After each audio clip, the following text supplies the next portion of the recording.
भागातून सांगतात सतत भगवंताचं नामस्मरण करावं. नामस्मरण केल्यानंतर कोणती अवस्था प्राप्त होते, नामस्मरण का करावं, नामस्मरणाचं मुख्य प्रयोजन काय, असा महत्त्वाचा विचार महाराज या अभंगाद्वारे व्यक्त करतात. महाराज सांगतात सतत भगवंताचं नामस्मरण करावं. नामस्मरण केल्यानंतर चित्त हे स्थिर होतं. चित्त एकदा का स्थिर झालं ते चित्त पुन्हा शुद्ध होतं. चित्त स्थिर झालं, चित्त शुद्ध झालं, मग मात्र आपल्याला सुख समाधान प्राप्त झाल्याशिवाय राहत नाही. मग सुख समाधान मात्र प्राप्त होण्याकरता चित्ताची मात्र फार समस्या आहे. स्थिर झालं पाहिजे. मग आता आपण या व्यवहारामध्ये प्रपंचामध्ये रात्रंदिवस जो प्रयत्न करतो कशा करता, सुख आणि समाधान मिळण्याकरता. पण आपल्याला संसारामध्ये सुख समाधान का मिळत नाही? सुखा समाधानासाठी जो काही आपण उपाय करतो तो उपाय, सुखा समाधानासाठी जो उपाय करतो तो उपाय सुखा समाधानाच्या दृष्टिकोनातून तो अपायकारक ठरतो आणि म्हणून आपल्याला सुख समाधान मिळू शकत नाही. मिळत नाही. रात्रंदिवस आपला प्रयत्न आहे आपल्याला सुख मिळावं, आपले अपेक्षा आहे आपल्याला सुख समाधान मिळावं. पण का मिळत नाही? कारण सुखा समाधानासाठी जे काही साधन आहेत ते आपले थोडी चुकीच्या पद्धतीने आहे, म्हणून आपल्याला सुख समाधान मिळू शकत नाही. मग अशा प्रसंगी किंवा अशा अनुसरून संत महात्मे अवताराला येतात. अर्थात जगद्गुरु तुकाराम महाराज अवताराला आले आणि महाराजांनी समाजाकडे पाहिलं. प्रत्येक मनुष्य सुखा समाधानासाठी प्रयत्न करतो, प्रत्येक मनुष्य सुखा समाधानासाठी अपेक्षा करतो, पण महाराजांना मात्र सुखी समाधानी समाज मात्र दिसेनासा झाला. आणि मग महाराजांनी मात्र आपल्या भाषेत समाजाला उपदेशात्मक भाषण सांगितलं की बाबांनो, तुम्हाला जर सुख समाधान हवं असं वाटत असेल तर सुखा समाधानासाठी एकमेव साधन जर म्हटलं तर ते आहे नामस्मरण आणि दुसरं आहे कीर्तन. या दोनच साधनानं तुम्हाला सुख समाधान मिळेल. अन्यथा कोणत्याही साधनानं तुम्हाला सुख समाधान मिळू शकणार नाही. असं ज्या वेळेला महाराजांनी लोकांना सांगितलं त्यावेळेला मात्र काही लोकांना खरं पटलं, पण काही लोकांना पटेनाच. का? कारण लोकांची अशी एक भाषा आहे की आमच्याजवळ सुखा समाधानासाठी भरपूर साधन आहेत आणि महाराज सांगतात नामस्मरण आणि कीर्तन याच्यानं आम्हाला सुख समाधान मिळणार नाही. सुखा समाधानासाठी अनेक साधनं आहेत, माझ्याहीपेक्षा तुम्हाला जास्त माहिती असली पाहिजे. घर दार मुलं बाळ सोनं नाणं हे काय आपण समजतो? सुखाची साधनं समजतो. पण खऱ्या अर्थाने सुखाचं साधन नाही. पण या व्यवहारामध्ये मुख्यतः 3 गोष्टी सुखाचं साधन मानले जातात. कशामध्ये? व्यवहारामध्ये. ऐका ते कोणते साधन? पुत्रप्राप्ती हे सुखाचं साधन मानलं जातं, धनप्राप्ती हे सुखाचं साधन मानलं जातं आणि स्त्री प्राप्ती हे सुखाचं साधन मानलं जातं. विठ्ठल विठ्ठल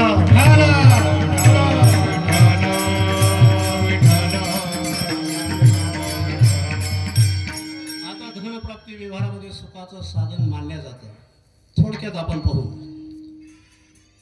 प्रत्येकाला असं वाटतं पुत्रप्राप्ती, धनप्राप्ती आणि स्त्रीप्राप्ती. प्रत्येकाला असं वाटतं की आपल्याला काय पाहिजे? मुलगा पाहिजे. प्रत्येकाला वाटतं. कोणाची अनुकूल प्रतिकूल कोणतीही परिस्थिती असली पण मुलगा, प्रत्येकाला असं वाटतं की आपल्याला मुलगा झाला पाहिजे, मुलगा असावा. आता तुमची आमची गोष्ट, साधारण गोष्ट बाजूला ठेवा. जगातला सर्वातला मोठ्यातला मोठा दाखला तुमच्या डोळ्यासमोर ठेवतो म्हणजे आपल्या लक्षात आहे. दशरथ राजानं देखील पुत्रप्राप्ती हे सुखाचं साधन मानलं होतं. ज्या वेळेला दशरथ राजांना मुलबाळ होत नाही, कथा तुम्हाला माहिती आहे. फक्त आपल्या विषयानुसार आपण थोडक्यात कथा घेऊ. काही कारणास्तव दशरथ राजाच्या हातून श्रावणबाळाचा काय झाला? वध झाला. वध केला नाही बरं, वध झाला. आणि श्रावणबाळाच्या आई वडिलांनी शाप दिला. काय? पुत्र शोकानं तू देखील जाशील. त्यांना एका बाजूला आनंद झाला पण एका बाजूला दुःख झालं, पण 7 पटीनं काय झाला, आनंद झाला की आपल्याला मुलगा होणार नाही, पण ब्राह्मणाच्या शापामुळं आपल्याला मुलगा झाल्याशिवाय राहणार नाही. आणि म्हणून दुष्काळ पडला, थोडक्यात पाऊस पडत नाही, म्हणून दशरथ राजानं आपल्या शक्तीच्या सामर्थ्याच्या बळानं रथ घेतला आणि जसे निघाले तसे स्वर्गात, कारण शुक्राचार्य पाऊस पडू देत नव्हता. आणि जसा रथ स्वर्गात नेला, शुक्राचार्य दशरथ राजाचं घनघोर युद्ध सुरू झालं, घनघोर युद्ध सुरू झालं.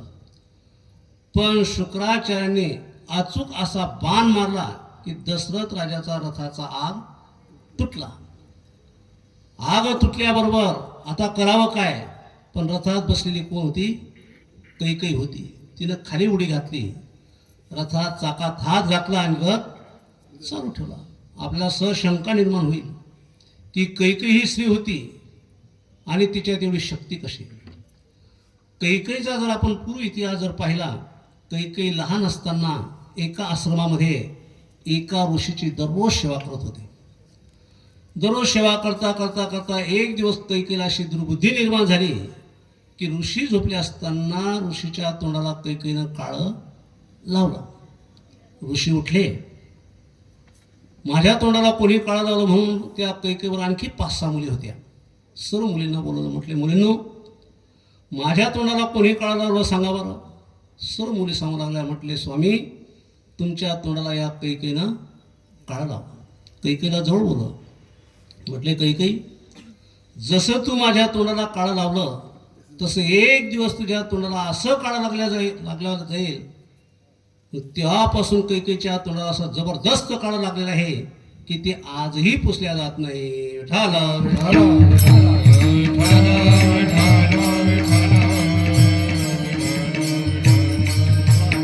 आणि कैकेयी दुःखी झाली, कष्टी झाली, पश्चाताप करू लागले आणि कैकेयीला सहज गेले महाराजांजवळ, ऋषीजवळ. म्हटले महाराज, मी जाणून बुजून तुमच्या तोंडाला काळं लावलं नाही. मी बाललीला म्हणून किंवा अज्ञान म्हणून मी सहज तुमच्या तोंडाला काळं लावलं आणि खुशाल तुम्ही मला शाप दिला तर असं करू नका, मला एखादा उपशाप द्या. ऋषींना थोडी दया आली. म्हटले जा कैकेयी, ज्या हातानं तू माझी सेवा केलीस त्या हातामध्ये वज्रासारखी शक्ती निर्माण होईल. तुला एखाद्या वेळेला कोणतेही संकट आलं, त्या संकट समयी त्या वराचं स्मरण कर.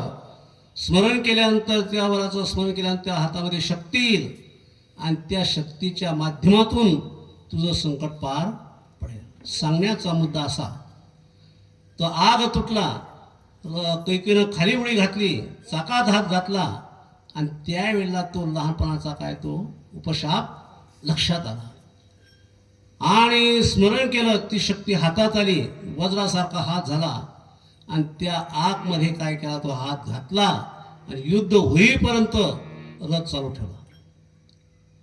कैकेयीनं दशरथ राजाच्या युद्धामध्ये सहकार्य केल्यामुळे दशरथ राजांचा काय झाला, विजय झाला आणि शुक्राचार्यांचा पराभव झाला. तेव्हा देवांचे गुरु बृहस्पती यांना एवढा आनंद झाला की योद्ध असावा तर असा दशरथ राजासारखा असावा. तेव्हा दशरथ राजाला बोलवलं, राजा, आज मी तुझ्यावर खूप प्रसन्न आहे, तुला काय मागायचं ते माग. राजा म्हटलं, माझ्याजवळ सर्व काही आहे, फक्त एक कुणी आहे. कोणती? पुत्र हिनस्य मे राज्यम सर्वं दुःखाय कल्पते. असलेलं राज्य हे दुःखरूप आहे, तृणासारखं वाटतं, फक्त मला काय पाहिजे, मुलगा पाहिजे. महत्त्वाचा मुद्दा असा, बृहस्पतीने पुत्रकामेष्टीचा यज्ञ सांगितला, त्याच्या साधना सांगितल्या आणि त्याप्रमाणे दशरथ राजांना काय झाला, मुलगा झाला. म्हणजे सांगण्याचा मुद्दा हा सहा की पुत्रप्राप्ती तुम्हा मला तर आहेच आहे प्रत्येकाला अपेक्षा, पण दशरथ राजाला देखील पुत्रप्राप्ती काय होतं, सुखाचं साधन मानलं होतं. दुसरं सुखाचं साधन कोणतं? धन, धनप्राप्ती. इथं काय सर्व जाणकार मंडळी, तुम्हाला काही विचारणं काही एवढं आवड नाही. पुत्रप्राप्ती, धनप्राप्ती. प्रत्येकाला असं वाटतं आपल्याजवळ काय पाहिजे, धन. प्रत्येकाला असं वाटतं पाहिजे. असं कोणाला आवडत नाही असा कोणी माणूस आहे का? प्रत्येकाला धन पाहिजे, पण ते कसं मिळवावं आणि कसं जिरवावं याला मात्र डोकं लागतं बरं. हा मला ते जमत नाही. असो तर धन आता कोणाच्या बाबतीत न बोलणं हे खूप चांगलं आहे, बरोबर आहे का नाही? कारण आम्ही आळंदीला संस्थेत शिकल्यामुळे गुरुवारी मारुती बाबांनी आम्हाला टोप्या दिल्या. टोप्या कोणत्या टोप्या? ज्यांच्या डोक्यात नाही त्या नाही बरं, बरोबर अशा टोप्या म्हणजे बोलण्याच्या. कदाचित आम्ही बोलतो आणि कोणाच्या डोक्याला त्या बसतात. आम्ही माप घेऊन टोप्या आणलेल्या नाही, त्या अंदाजे आणल्या आणि त्या बरोबर बसतात. हां, त्यामुळे आम्ही तुमचं डोक्याचं माप कधी घेतलं नाही आणि घेणार. त्या टोप्या आणल्या त्या देतो, त्या बसतात कोणाला. मग त्या कोणाला बसू नये, कोणाचं अंतःकरण दुखवू नये याच्याकरता कोणाच्या धनाच्या बाबतीत न बोलता आपण जगद्गुरु तुकाराम महाराजांच्या धनाच्या बाबतीत विचार करू.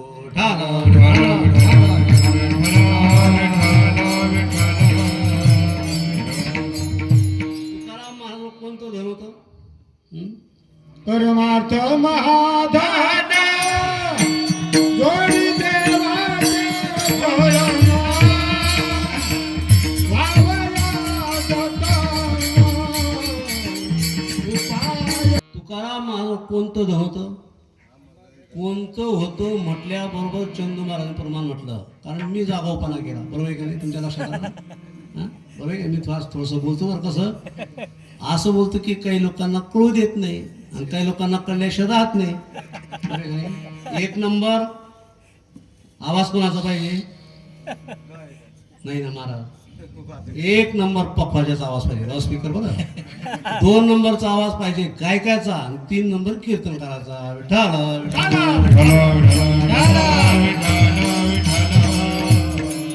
आमचे भाचे बाय ते संजय माझे भाचे ना, माझा जवळचा महाराज बरं संजय. माझं बोलणं थोडंसं वेगळंच आहे बरं, तुम्हीच समजू नका मला.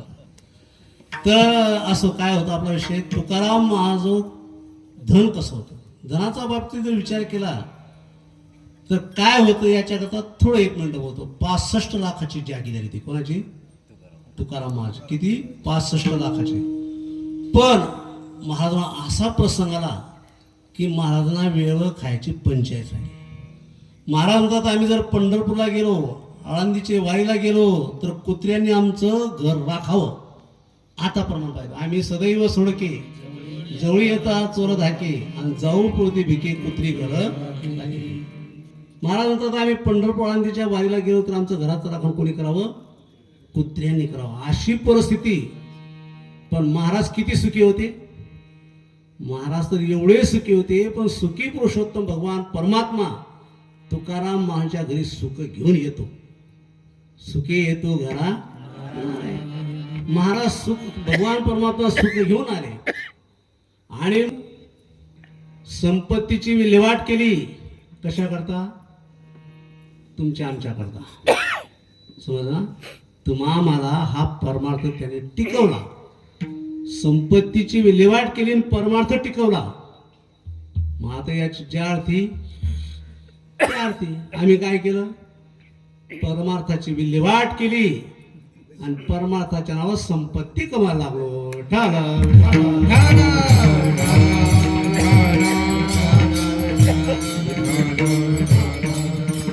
महाराजांनी तुमच्या आमच्याकरता खूप टिकवलं, खूप टिकवलं. एकही शब्द बाहेरचा बोलणार नाही बरं, एवढं लक्षात ठेवा. मात्र एकही शब्द नाही, टिकवलं. मग ज्या वेळेला भगवान परमात्मा तुकाराम महाराजांच्या घरी सुख घेऊन आले, पण कोण म्हणून आले? मग महाराजांची दरिद्री अवस्था. हा, पाहुणे घरासी आजी आले ऋषिकेशी, किंवा द्वारकेचा राणा पंधरा घरी. आता घर शब्द आहे, घर ऐका बरं, घर शब्द आहे. 3 प्रमाण आले. आता ही संतांची भाषा आहे. संतांची भाषा करण्याकरता संत कृपा प्रसादिक मनुष्य असावा लागतो. ज्यांच्यावर संतांची कृपा झाली नाही त्यांना ही भाषा काय करणार? बाळाची भाषा फक्त आईला कळते, बाळाची भाषा बापाला कळणार नाही. बाळ का रडतं? रडण्याच्या अगोदर आईला कळतं. तुम्हालाच कळलं ना आता हे? समजलं का? थोडंसं बोलू आणखी. बाळ रडायला लागलं आणि आई जर उद्योगधंदा करत असते, जागेवर मात्र उद्योगधंदा जागेवर ठेवते आणि धावत जाते, मुलाला काय करते?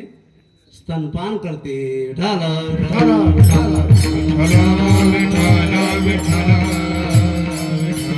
म्हणजे बाळाची भाषा भाषा फक्त आईला कळते, बापाला कळत नाही, तशी संतांची भाषा संत कृपा प्रसादिक मनुष्य असावा लागतो. आता घर म्हणजे काय? आपण जिथं आहोत ते आपलं काय आहे? घर आहे. मग तिथं भगवान परमात्मा पाहुणे म्हणून आले. आता पाहुणे म्हणून आले. आता तुकाराम महाराज कोण होते? दरिद्री अवस्था होती.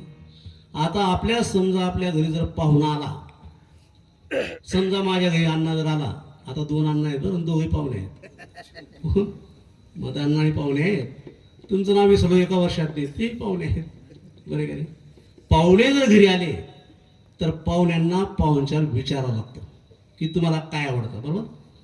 पण तुकाराम महाराजांच्या घरी पाहुणचार म्हणजे पाहुणचार करण्याकरता काहीच नव्हतं. मग तुकाराम महाराजांनी आपल्या मनानं पाहुणचार केला. कोणता पाहुणचार? दरदरीत पाण्यामध्ये रांधलेल्या कन्या. हां, तुम्ही परमान काही म्हणत नाही. महाराजांनी तुमच्याकडे खून केली. दरदरीत पाण्यामध्ये रांधलेल्या कन्या. तर आपल्या मनानं पाहुणचार केला. कोणता? भरपूर पाणी घेतलं आणि मुठभर कन्या घातल्या. आता याच्यात एक कथा भाग, एका बाजूला आध्यात्मिक असतो, एका बाजूला कथा भाग असतो. आता मुठभर कन्या म्हणजे काय आणि पातीलभर पाणी म्हणजे काय? तुकारामांची भाषा बरं, ऐका थोडंसं. तसं तुकारामांची भाषा फार नम्रतेची आहे.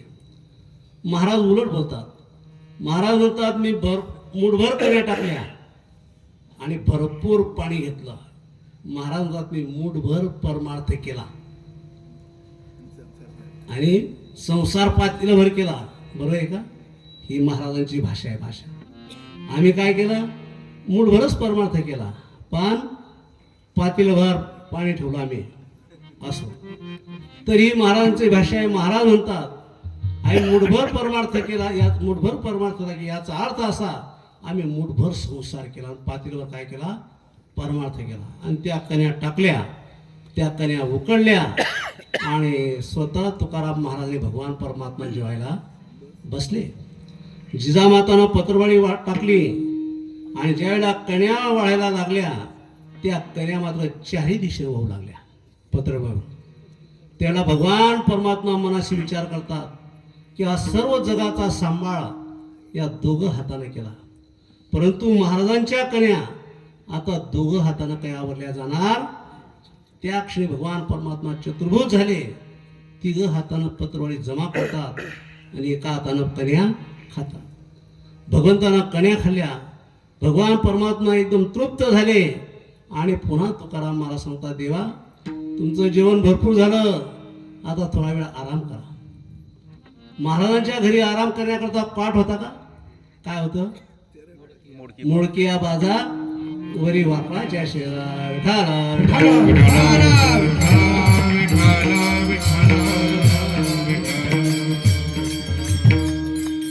मुळकी बाज होती.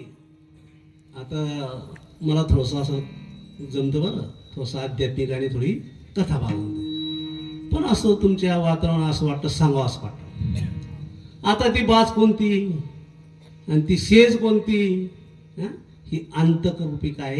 ही बाज आहे. बाज आणि तुकाराम महाराजची जी बाज आहे अंतकरूपी वृत्ती बाज, ही सारखी वाट पाहते की भगवान केव्हा येतील आणि केव्हा आपल्या अंतकरामध्ये प्रवेश करतील असं. आणि भगवान परमात्म्याने जेवण केलं, भरपूर आराम केला. पुन्हा तुकाराम महाराज सांगतात देवा आता तुम्हाला मात्र मुख शुद्धी करता मी मुख शुद्ध तुळशी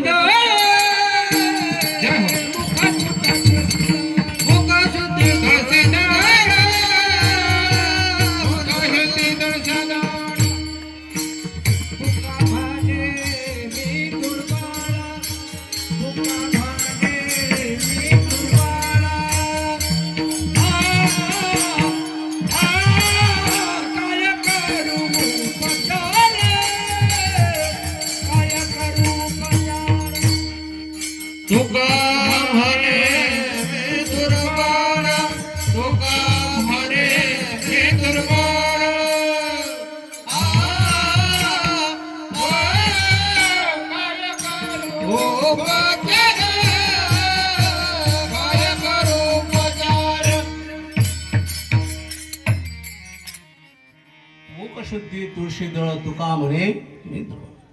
तुकाराम महाराजांनी मुख शुद्धी करता तुळशीचं पान दिलं. सांगायचा मुद्दा असा की धन प्राप्ती हे सुखाचं साधन मानले जातं. पण महाराजांना कोणत्याही प्रकारचं धन नसताना देखील महाराज किती सुखी होते.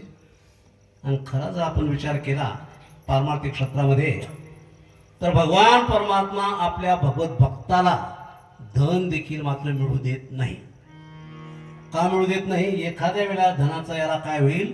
गर्व होईल, याला ताठा निर्माण होईल. म्हणून भगवान परमात्मा आपल्या भगवत भक्ताला दरिद्री नाम करंटाच करून ठेवतो. देवभक्तालागी करुणे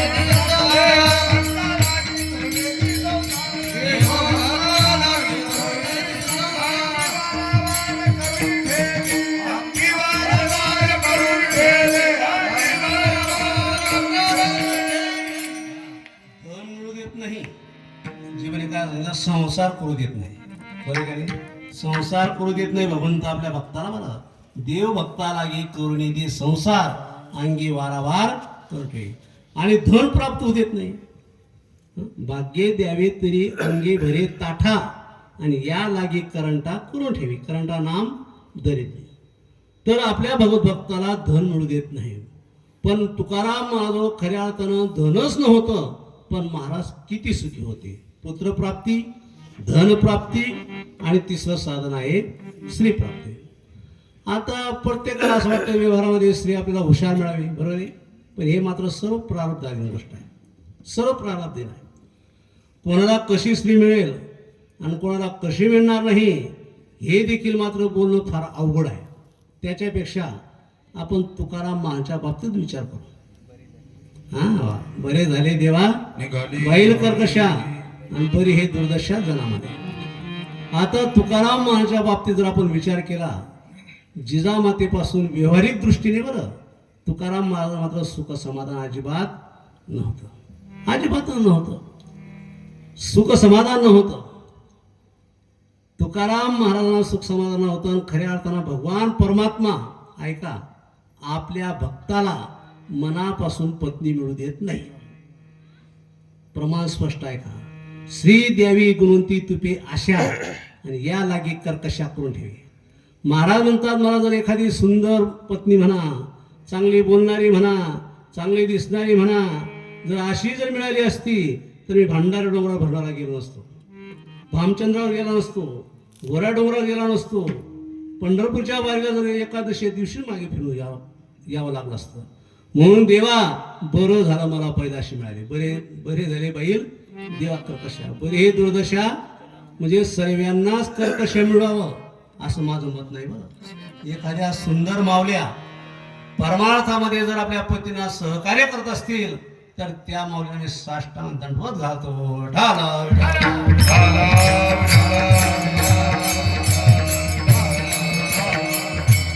म्हणजे तुकाराम महाराजांना स्त्री देखील मनापासून होती, पण महाराज किती सुखी होते.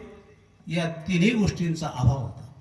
पुत्रप्राप्ती, धनप्राप्ती आणि स्त्रीप्राप्ती या तिन्ही गोष्टींचा अभाव असताना देखील महाराज किती सुखी होते, किती समाधानी होते. संतुष्ट हे चित्त सदा सर्व काळ तुटली हळहळ त्रिगुणाचे. आणि हे सतत भगवंताचं नामस्मरण करतात आणि मग भगवान सांगतात असे भक्त मला मनापासून आवडतात. संतुष्ट सततम योगी येतात ना दृढनिश्चय हा मयर्पित मनो बुद्धी यो मत भक्त समे प्रिया. ढाला ढाला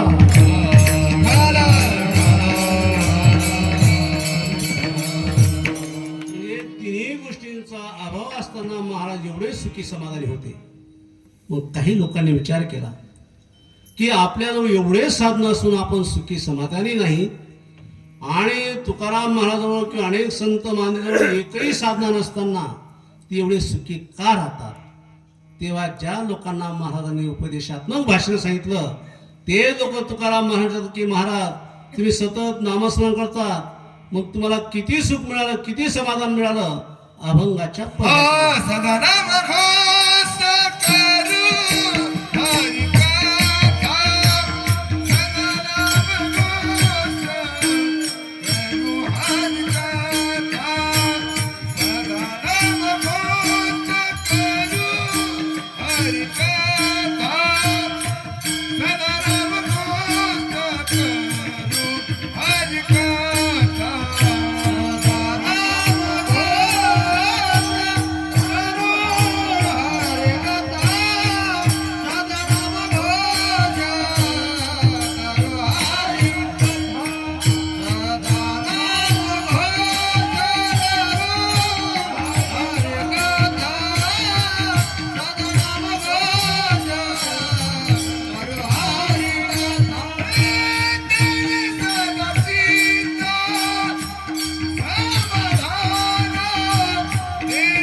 करू हरी कथा तेने सदा चित्ता समाधान. महाराज म्हणतात आम्ही सतत भगवंताचं नामस्मरण करतो म्हणून आमच्या चित्ताला काय आहे? समाधान आहे. आता नामस्मरण आणि समाधान या दोन्ही गोष्टी मात्र दिसणाऱ्या नाही. आता काही लोक बाहेरच्या साधनावर अवलंबून असतात म्हणून त्यांना काही लोक सुखी दिसतात, काही लोक दुःखी दिसतात, काही समाधानी दिसतात, काही असमाधानी दिसतात. पण संत महात्मे नामस्मरण आणि समाधान या न दिसणाऱ्या गोष्टीमुळे ते मात्र अखंड काय असतात? समाधानी असतात. मला एक छोटंसं उदाहरण सांगतो. एखाद्या व्यक्तीनं एखाद्या शहरामध्ये एखादा मोठा बंगला बांधला, पण बंगला बांधत असताना त्याच्याजवळ काही शेती नाही, नोकरी नाही, काही व्यवसाय नाही, आणि त्याने जर बंगला बांधला तर आपल्याला शंका येईल की नाही? नोकरी नाही, शेती नाही, व्यवसाय नाही, हा बंगला बांधला कसा? त्याला जर विचारलं का हो तुम्ही हा बंगला बांधला कसा, तो म्हटले बंगला बांधण्याच्या अगोदर काय केलं? पाया खोदला, पाया, आणि तिथं मात्र मला सापडल्यामुळे एक नाही असे कितीतरी बंगले बांधले जाते. आता आपण बाहेरच्या साधनावर आपण अवलंबून असल्यामुळे आपल्याला तो बंगला दिसला, पण मात्र ते गुप्त काही दिसलं. संत महात्मे समाधानी असतात, पण ते काय करतात? सतत नामस्मरण करतात. ते नामस्मरण करताना कोणाला दिसत नाही आणि म्हणून ते काय करतात? समाधानी आपल्याला दिसतात. तसं बाहेरच्या साधनावर जो अवलंबून आहे त्याच्यावर मात्र अनुकूल प्रतिकूल परिस्थिती निर्माण झाली की त्याच्यावर सुखदुःखाचा परिणाम झाल्याशिवाय राहत नाही. आता समजा पावसामध्ये धोधो पाऊस झाला, सुरू झाला. आता पाऊस आला म्हणजे ओढ्याला पाणी येतं, आणि काही क्षणामध्ये म्हणा, काही मिनिटामध्ये, काही तासामध्ये ओढ्याचं पाणी काय होतं? संपलं जातं. आता ओढ्याचं जे पाणी ते कशावर अवलंबून आहे? ते पावसाच्या पाण्यावर अवलंबून. पण समुद्राचं जे पाणी आहे ते कशावर अवलंबून आहे? हजारो नद्या कमी झाल्या किंवा हजारो नद्या जास्त झाल्या तरी मात्र समुद्रावर परिणाम होत नाही. वार्षे विन सागरू जैसा जळे नित्य निर्भरू तैसा निरुपचारू संतोष. आपूर्यमान मचल प्रतिष्ठम समुद्रमाप प्रविशन्ति तद्वत् कामायं प्रविशन्ति सर्वे स शान्तिमाप्नोति न काम कामी.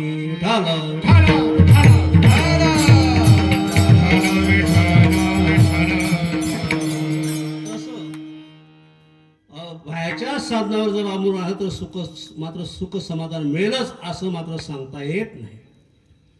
संत महात्म्यांचं समाधान म्हणजे आपला समुद्राच्या पाण्यासारखं आहे. काही केल्या त्यांचं मात्र समाधान बिघडत नाही. आपल्या व्यवहारामध्ये समजा मुलांनी जर आपल्या तारुण्यामध्ये जर ऐकलं तर आपल्याला बरं वाटतं, आणि त्याच मुलांनी म्हातारपणामध्ये जर आपली अवज्ञा केली की लगेच आपलं समाधान मात्र बिघडल्याशिवाय राहत नाही. 1 तारखेला पैसा हातात मिळाला म्हणजे खूप आनंद वाटतो, आणि पैसा संपला, पैसा मागितला, लगेच वातावरण बदलल्याशिवाय राहत नाही. बरोबर ना? जास्त बदलल्याशिवाय राहत नाही. म्हणजे प्रतिकूल अनुकूल परिस्थिती निर्माण झाली की आपल्यावर मात्र परिणाम झाल्याशिवाय राहत नाही. पण संत महात्म्यांचं तसं नाही. संत महात्म्यांचं वातावरण म्हणजे समुद्राच्या पाण्यासारखं आहे. म्हणून सतत नामस्मरण करतात म्हणून त्यांना सुख मिळतं. आणि सुख केव्हा मिळतं? सर्व गोष्टीचा ज्या वेळेला माणसाकडून त्याग झाला त्यावेळेला मात्र सुख मिळेल. कामनेचा म्हणा, इच्छेचा म्हणा, त्याग झाला रे झाला तर जीवनात मात्र सुख आहे, अन्यथा जीवनामध्ये सुख मात्र नाही. भगवान अर्जुना सांगतात ना, विहाय कामान्या सर्वान पुमोशरती निष्पृहा निर्मो निरंकार स शांती मध्ये गच्छती. तरी आत्मलाभासारखे घुमटे काहीच न देखे मुने भोग विषय के हरी खेळ. भगवान सांगतात ना अर्जुना, अरे या विषयापासून जर तू विषयामध्ये जर रममान झाला तुला कधी सुख मिळणार नाही, कधी समाधान मिळणार नाही. न तेषु रमते बुधा येही संस्पर्शा भोगा दुःख योने येवते आद्यंतवंत कौंतेय न तेषु रमते बुधा. तरी आत्मसुखाच्या गुडिया जो का विटे सकळ विषया तरी जयाच्या ठाईंद्रिया मान नाही. तैसे आपण पे नाही तिथे जया ते स्वसुद्धा सकाचे खराटे तयाशीच विषय गुमटे आवडते. ज्याला विषय आवडतात त्याला मात्र कधीही मात्र आत्मसुख प्राप्त होत नाही आणि कधीही मिळणार नाही. म्हणून तुकाराम महाराज सांगतात, ज्यांनी कामाचा इच्छेचा त्याग केला त्याला सुख मिळतं. मग किती सुख मिळतं? त्या सुखाला मर्यादा नाही, अमर्यादित सुख मिळतं.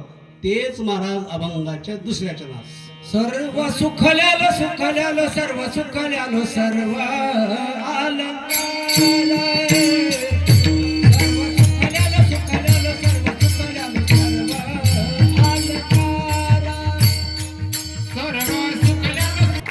गावात तापले गावात तापले आणि तापल्याशिवाय भजनाचा आनंद नाही. मला म्हणता येत नाही, पण म्हणणाऱ्याजवळ मी 6 वर्ष राहिलो बरं. बंडा तात्या कराडच्या 6 वर्ष. तात्या म्हणजे काय म्हणणार आहे ते? हां, कारभारी बुवा तात्याकडे यायचे. तुम्हाला माहिती असेल, महाराजांना सांगायचं काम नाही. असो कोण कसा म्हणतोय चांगलं कळतं बरं. तर असो काय, सर्व सुख ल्यालो सर्व अलंकार आनंदे निर्भर भुलत असो. महाराज म्हणतात, सतत नामस्मरण केल्यानंतर आम्हाला असं सुख प्राप्त होतं, त्या सुखाला मर्यादा नाही, अमर्यादित सुख मिळतं. कोणतं सुख? सर्व सुख. असं सुख मिळतं काय? मग तया सुखा अंत नाही मारले का वा. आनंदे सागरे हे लागत. हं? बोला बरं. मला मध्ये कोणी बोललं विक्षेप होत नाही, आनंद होतो.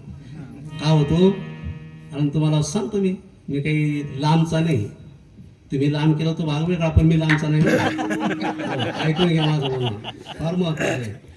वैकुंठवासी गुरु तुकाराम बाबांचं कीर्तन असावं, वैकुंठवासी गुरु रंगनाथ स्वामी यांचं कीर्तन असावं, आणि त्या कीर्तनात वैकुंठवासी शंकर महाराज दैवतकर खाली बसावं. मसात शंकर बाबा दैवत ते बसावं आणि त्यांच्या कीर्तनात ओव्या सांगा, आणि तो आनंद आम्ही लुटलाय. आता काही लोक ओव्या बोलले का असं बंद करतात का? कारण तेवढंच पाठ असतं, त्यामुळे ते बंद करतात. आणि आमचा अपमान झाला चालेल, पण आम्ही मात्र मध्ये बोलणार. आमच्यात भर पडते. शंकर बाबांनी ओव्या, रंगनाथ बाबांची ज्ञानेश्वरी पाठ, तुकाराम बाबांची ज्ञानेश्वरी पाठ. खानदेश म्हणजे फार अवघड होता बरं. आता कमी झाला थोडासा. विठाला विठाला विठाला आणि असं सुख मिळतं की त्या सुखाला मर्यादा नाही. कशाप्रमाणे जाऊया, प्रत्येक गावामध्ये पाण्याच्या टाक्या असतात. काय? त्या पाण्याच्या टाक्या तशा अंदाजाने त्या बनवलेल्या असतात. किती पाणी असतं अंदाजाने ते बनवले असतात. पण समुद्रात किती पाणी आहे त्या अंदाजाने असतं का? समुद्रात फक्त एवढंच म्हणावं लागेल की समुद्रात काय आहे? पाणीच पाणी. तसं खऱ्या अर्थानं जर खरं नामस्मरण केलं, खऱ्या अर्थानं खरं भक्ती जर केली, किती सुख वाढतं. त्या सुखाला मर्यादा नाही. मग राम नामे उपजे आवडी आणि सुख घडोघडी वाढत आहे. किती सुख वाढतं? नारद महर्षी सांगतात, प्रत्येक क्षणी वर्धमानम. प्रत्येक क्षणाला भक्तीचं सुख काय करतं? वाढत राहतं. त्याला मात्र मर्यादा नाही, पण तशी भक्ती तसं नामस्मरण पाहिजे. एवढं सुख वाढतं, त्या सुखाला मर्यादा नाही. मग काही लोक म्हणतात आम्ही नामस्मरण करतो, काही लोक म्हणतात आम्ही कीर्तन करतो, आम्ही कीर्तन ऐकतो, आम्ही ज्ञानेश्वरी पारायण करतो, मग आम्हाला सुख का मिळत नाही? मग आपण जर शास्त्र शुद्ध पद्धतीने जर नामस्मरण केलं, शास्त्र शुद्ध पद्धतीने जर आपण परमार्थ केला, तर आपल्याला सुख प्राप्त झाल्याशिवाय राहत नाही. आणि शास्त्र बाह्य पद्धतीने जर आपण नामस्मरण केलं, परमार्थ केला, तुम्ही कितीही कीर्तन ऐका, सुख मात्र कधी मिळू शकणार नाही. म्हणून शास्त्रकार सांगतात की पारमार्थिक साधकाजवळ 10 अपराधापैकी 1 अपराध देखील आपल्याजवळ नसता कामा नये. किती? 1 अपराध. 10 अपराध, 10 अपराध. 10 अपराधापैकी एकही अपराध आपल्याजवळ नको. आणि जर आपण अपराध टाळून जर नामस्मरण केलं तर सुख मिळेल. मग ते 10 अपराध कोणते आहे का? सन्निंदा सती नाम वैभव कथा श्री शेषयोर भेदिही अश्रद्धा श्रुती शास्त्र देशग्राम नामनार्थ वाद ब्रह्मा साम्यम नाम जपे शिवशच हरे नाम अपराध दशा. किती अपराध आहेत? 10. ते 10 अपराधापैकी एकही अपराध आपल्या जवळ नको. सांगतो तुम्हाला स्पष्ट. नाही भिडभार. काय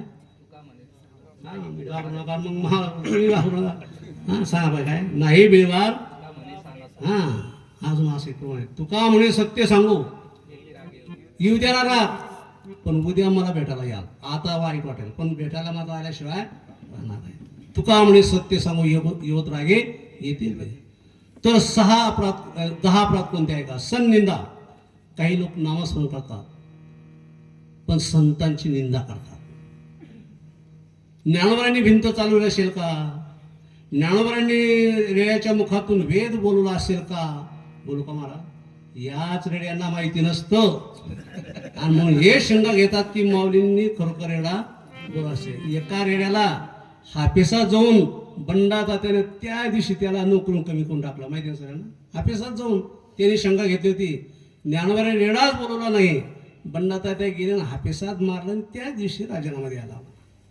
म्हणजे अशी जर आपण परमार्थिक अवस्थेमध्ये संतांची जर निंदा केली तर तो काय होतो? अपराध. सनिंदा. असती नाम वैभव कथा. आपण देव नसताना आणि कोणाला देव समजलं हा देखील काय थोडक्यात भाषेवर अपराध आहे. सनिंदा असती नाम वैभव कथा श्री शेष योर भेद. भगवान शंकर आहेत आणि भगवान विष्णू. भगवान शंकराचे भक्त भगवान विष्णूच्या भक्ताला जर कमी पाहत असतील, भगवान विष्णूचे भक्त जर भगवान शंकराची निंदा करत असतील तर तो देखील काय अपराध आहे. बरं, वास्तविक दोघं देव एक आहेत. हरिहरा भेद नाही करू नका. दोघं देव आहेत पण आपण भिन्नतेनं जर पाहिलं तर तो काय अपराध आहे. नामास निषिद्ध भेद त्यागो महत्वाचा मुद्दा आहे. नामस्मरण करत असताना निषिद्ध आचरण जर आपण नामस्मरण केलं तर तो देखील अपराध आहे. बरं, काही लोक काय करतात? गळ्यामध्ये माळ असते. बोलू का पुढे? गळ्यामध्ये टाळी असतो आणि निषिद्ध आचरण मात्र भजन करतात. आता तर त्या बाकी लोकांना सबसिडी पण कमीत कमी टाळकरी, माळकरी, वारकरी आणि कीर्तनकार तरी यांनी जर निषिद्ध आचरण जर परमार्थ केला तो देखील काय अपराध आहे. अपराध. काही लोक नामस्मरण करतात पण मात्र तंबाखू खाऊन नामस्मरण करतात. तुम्ही म्हणाल हे गप्पा मारणार नाही. बरं, पहिले सांगतो एकही शब्द बाहेरचा वापरणार नाही. आता कमीत कमी टाळकरी म्हणा, माळकरी म्हणा, कीर्तनकार तरी म्हणा यांनी तर अजिबात तो काय नको. का? शेवू, अफू, भांग, तंबाखू, उदंड अखंड व अखंड भ्रांती माझे. तंबाखू म्हणा, गुटखा म्हणा हे जे असतात, तुकाराम महाराज सांगतात ते भ्रांतीमध्ये राहतात. अशा भ्रांतीमध्ये राहणाऱ्या लोकांजवळ देव कधीही राहू शकत नाही. ऐका मग प्रमाण तुम्हाला. तुका म्हणे तेही सर्वस्वी बुडाला आणि तोही अंतरला पांडुरंगी. तुका म्हणे ऐसे मायेचे मैंद त्यापाशी गोविंद नाही. नाही वा पहा काय आता हे फार प्रमाण अवघड आहे. बरं, त्यांचा अधिकार आहे वा, माझा तेव्हा नाही आणि तुमची मात्र निंदा नाही. हे काय अवघड आहे. असे पृथ्वीभूमी राज द्रव्य उपाधी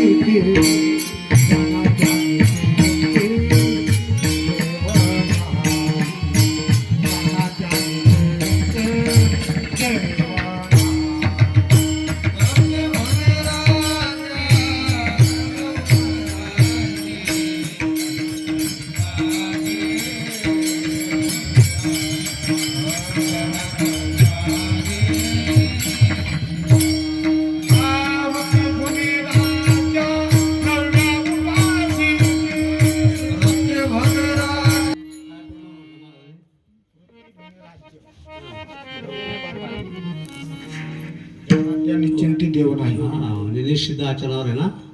तर निषिद्ध आचरण जर परमार्थ केला तो देखील काय होतो? अपराध होतो. मी म्हणतो प्यास नाही. बरं, पिणारा एकटा मरतो. काय बोलतो मी? पिणारा एकटा मरतो, एकटा बुडतो, एकटा दोगतीला जातो. पण तंबाखू खाणारा सर्व घरभार बुडवतो आणि घरभार बुडवून पुन्हा तो पांडुरंगापासून अंतरला जातो. तुका म्हणे तेही सर्वस्वी बुडाला आणि तोही अंतरला पांडुरंगी. या प्रमाणावर तुम्हाला काय काय परिणाम होईल मला असं वाटतं. परिणाम तर होणारच नाही पण मात्र ऐकून घ्या. ज्याचा सोमवाजी परमार्थ असेल त्याच्यावर मात्र परिणाम होणार नाही. जो निष्ठावंत आहे तुकारामाच्या गाथावर तो आजपासून तर निषिद्धाचरण राहूच ना. विठाला विठाला विठाला.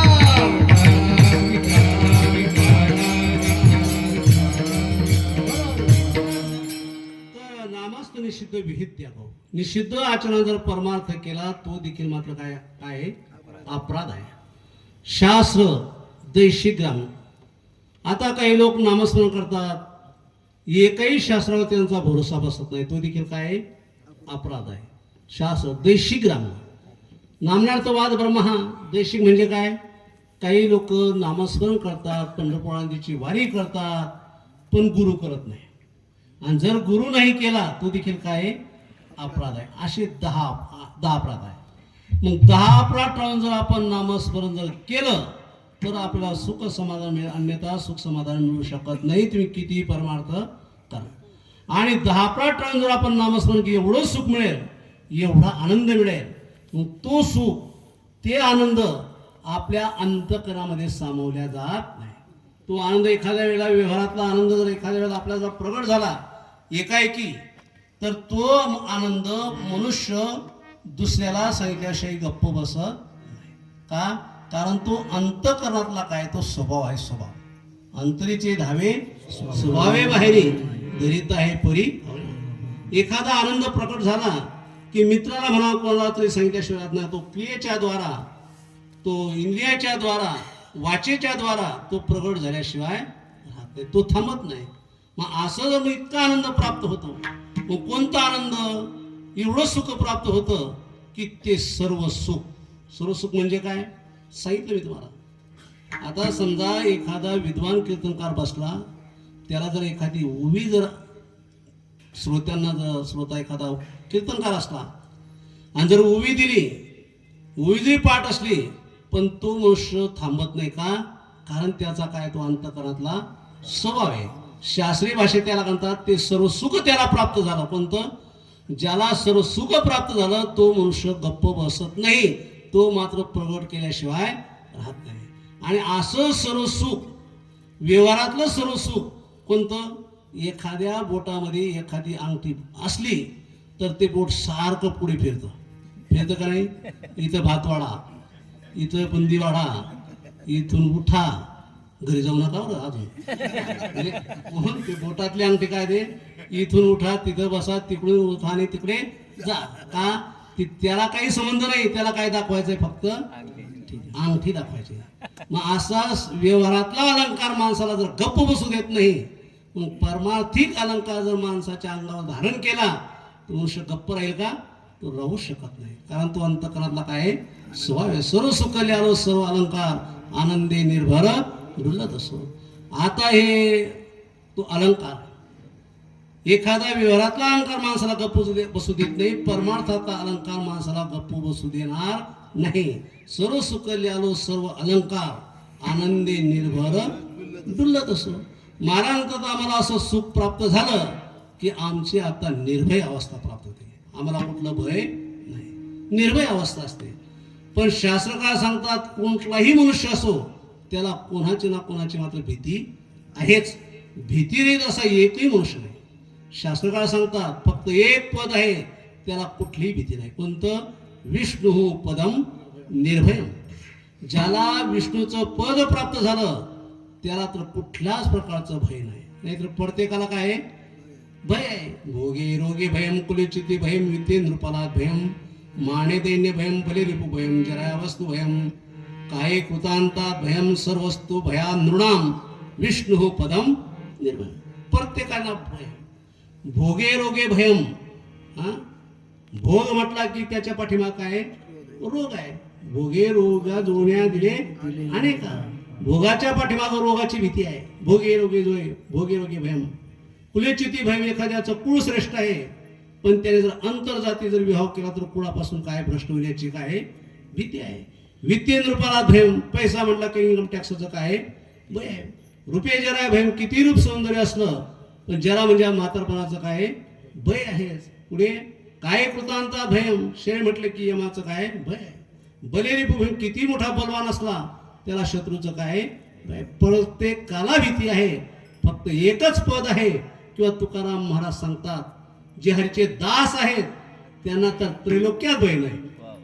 हरीच्या दासा काही, हरीच्या दासा काही, हो हरीच्या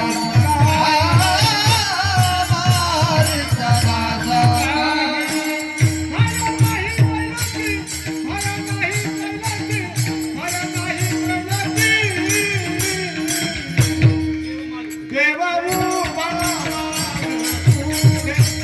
देवभूमा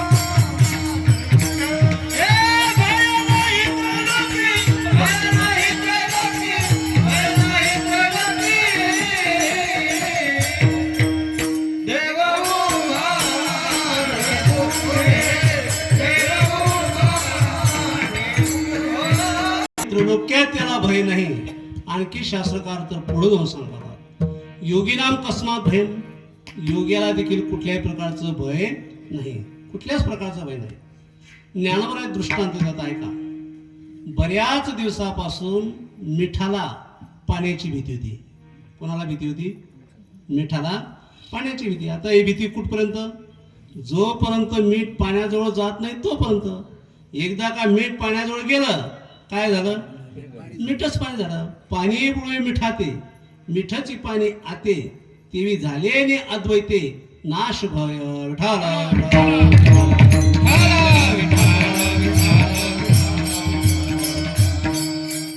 किंवा जोपर्यंत आपल्या अंतःकरणामध्ये दुजेपण आहे, द्वैत आहे, लक्ष द्या, काय द्वैत आहे, दुजेपण आहे, तोपर्यंत आपल्याला दुःख पदरात पाडल्याशिवाय आपण, आणि दुजे जवळ घडे तो संसार भयदो. या संसारात जर भीती असेल कोणती कोणती, संसार म्हणजे बायका मुलं सोनं नाणं डबडं टिपडं हे संसार आहे बरं. संसार म्हणजे या जन्माला येणं किंवा मृत्यू होणं, किंवा संसारी जीवनामध्ये इहलोकामध्ये आपण आल्यानंतर आपल्या अंतःकरणामध्ये जर दुजेपणा असेल, द्वैत भावना जर असेल, तर आपण कितीही परमार्थ करा मात्र आपला दुःख प्राप्त झाल्याशिवाय राहत नाही.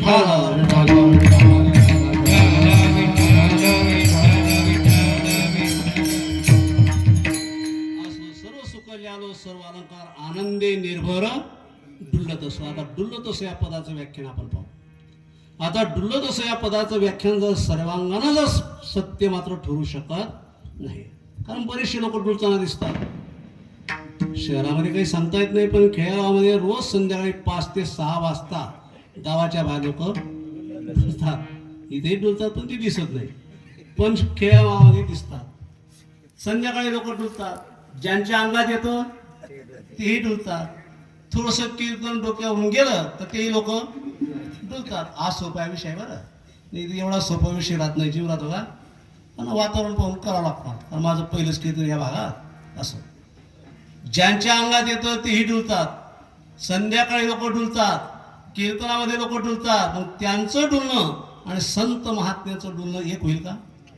गावाच्या बाहेर जे लोक डुलतात ते तमगुणामध्ये डुलतात, ज्यांच्या अंगामध्ये येतं ते रजगुणामध्ये डुलतात, आणि जे कीर्तनामध्ये डुलतात ते कोणत्या गुणामध्ये? सत्व. ब्रह्मानंदे लागली टाळी मुनिया ध्याते सांभाळी. मग महाराज म्हणतात आम्ही असं डुलतो. आम्ही आता कुठं आहोत, कसे आहोत, इहलोकात आहोत का परलोकात आहोत, देही अवस्थेत आहोत का विधी अवस्थेत आहोत, मात्र मग कसं डुलतो या अभंगाच्या 3ऱ्या चरणात. असो ऐसा कोठे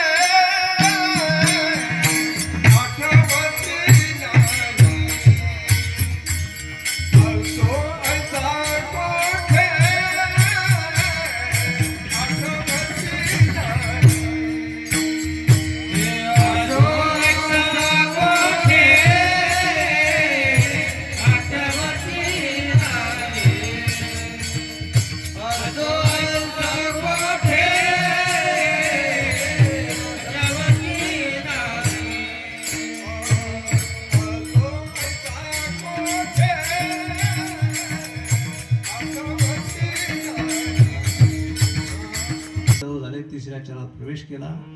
आपल्या वारकरी संप्रदायाच्या नियमाप्रमाणे हातानं टाळी आणि मुखानं भगवंताचं नामस्मरण करा. ढोबार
पप्पा छोटा पुढे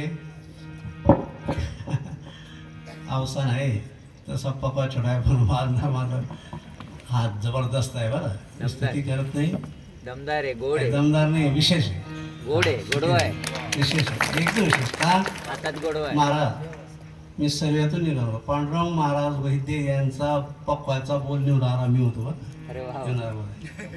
180 बोल माझे पाठ आहेत, पण एकही वाचतायत मी ठिकाणावर वाचता नाही, असं वाचतो पण मात्र हरिपाठात कीर्तनात वाचतायत नाही, आणि असं सर्व बोल वाजून दाखवत. अक्षर चांगलं होतं, माझ्याकडून वैद्यभावांनी लिहून घेत. बोल लिहून घ्यायचे, सर्व विद्यार्थ्यांना माझ्याकडून बोलत त्यावेळेला 1990 साली. वा. असो तर असो ऐसा कोठे आठवची नाही, देहीची विधी ही उपदशा.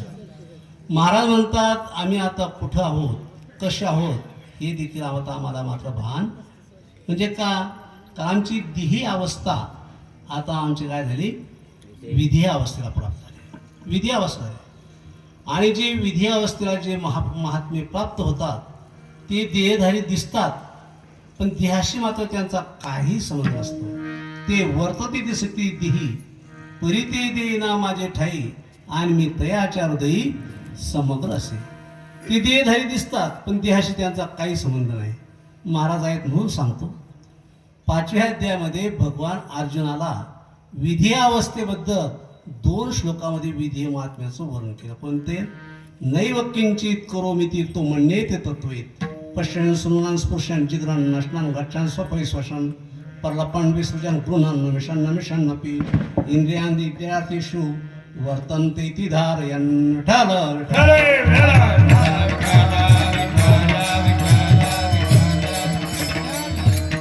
आता तिथं ज्ञानोबरांनी असा बहार दिलेला आहे, तुही नेत्रीप आहे, तो विधी महात्मा जो आहे सर्व कर्म करतो. महाराज एकाच ओळी सांगतो सगळं, एकच ओळी. आनंद वाटतो एकदम. ज्ञानेश्वरी पारायण आहे, मग ज्ञानेश्वरी पारायणामध्ये ज्ञानेश्वरीच्या जर ओव्या आल्या नाही आणि मग काय म्हणावं, काहीच म्हणून नाही, काही म्हणून नाही. म्हणजे म्हटल्याशिवाय राहिलो नाही, पण काही म्हणून नाही असं म्हटलं त्यानं. ज्ञानेश्वरी पारायण असलं की ज्ञानेश्वरीच्या ओव्या इतक्या म्हणाव्या, पण पाहिजे मात्र बरं तर म्हणाव्या. आणि आजकाल गोष्ट अशी आहे, काय सांगावं तुम्हाला, ज्ञानेश्वरी संबंध नाही, गीतेचा श्लोक नाही, सासू आणि जवाई, माय आणि बाप, गाय आणि शिवाजी महाराज. ते म्हणणं असं आहे, मायशिवाय नाही, शिवाजी महाराज शिवाय नाही, पण तेच नको. पण खरं कीर्तन ते नाही. खरं कीर्तन कोणतं आहे ऐका, तरावया आधी वेदवाणी शोभा आणि वांझट बोलणे वया त्यांचे. वांझट बोलण्यानं वया जाणार आहे, पण कीर्तनातून जर आध्यात्मिक विषय ऐकला तर भगवंताचा साक्षात्कार, आणि वांझट बोलण्यानं मात्र भगवंताचा साक्षात कधी होणार नाही. आणि म्हणून महाराजांनी प्रमाण स्पष्ट दिलं, तो असवैसा कोठे आठवायचे नाही. तर तो सर्व जो विधी महात्मा ज्याला विधी अवस्था प्राप्त झाली, तो पाहतो, वास घेतो, चालतो, एका शब्दात सांगू माऊलींच्या तेच विषय होता. सर्व कर्म करतो, पण कोणत्याही कर्मबंधनामध्ये तो मात्र अडकून राहत नाही. तो कर्म करी सकळे, परी कर्माबंधन नाकडे, जैसेन शिंपे जरी जळे पद्मपत्र. पद्मपत्र मिवाम बसा. कमळाचं पान पाण्यात राहून पाण्याशी लिप्त असतं, तसं सत्यवादी जीव कीर्तन ऐकतात. सत्यवादी करी संसार जगाला, सत्यवादी करी संसार जगाला, सत्यवादी. पुन्हा तो अडकला जात नाही. मजची स्तव झाली, हा परी मिया नाही केली, वा वा. आईशे जेणे जाणीतले तो सुट लागा. 13व्या अध्याय झाडाची सावली प्रमाणे. ओ झालं.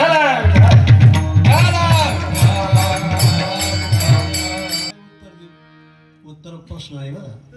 तरी जो या देहावरी उदास ऐशिया परी उखिता जैसा बिडारी प्रश्न. मी प्रश्न करत नाही, मी उत्तर देतो. ही नम्रता असली तर माझा आनंद वाटतो. असं तर महाराजांचा वेदांत तयार आहे. वेदांत ऐकणारी मंडळी इथं आहे. वैकुंठवासी गुरुनाथ स्वामींचा पूर्ण 2 तास वेदांत राहायचा, एकही मिनिट दुसरा शब्द नव्हता, कारण मामांचे कट्टर शिष्य होते. आणि ते इथे येऊन गेले आणि सांगितलं तुम्हाला त्याच्याशिवाय पर्याय नाही. ऐका, तर पंडित मिश्रा नावाचे एक विद्वान होऊन गेले. बरोबर ना?